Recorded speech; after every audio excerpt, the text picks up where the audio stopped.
আজ আমি আপনাদেরকে 6 পাওয়ারের সিরিজ প্যাকেজ দেখাতে চলেছি, কারণ এগুলো না জানলে আপনারা অঙ্ক করতেই পারবেন না, তাই না? তাই আজকে জেনে নিন ভালোভাবে। 6 স্কোয়ার রয়েছে, আমরা এখানে কি করব? 36 করব। 6 কিউব রয়েছে, আমরা কি করব? 216 করব। এবারে 6 পাওয়ার 4 রয়েছে, তাহলে আমরা কি করব? 12 96 হয়ে গেল। ঠিক আছে, তারপর করব, দেখুন ভালো করে, 777 6 হয়ে গেল। তারপরটা দেখুন 6 পাওয়ার 6 রয়েছে, তাহলে এখানে আমরা কি করব?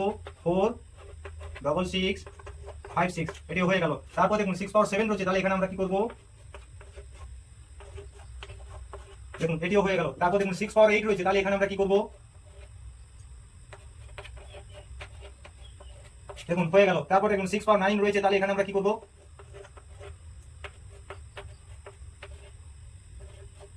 96 এটিও হয়ে গেল। তারপর দেখুন 6 পাওয়ার 10 রয়েছে, তাহলে আমরা এখানে কি করব?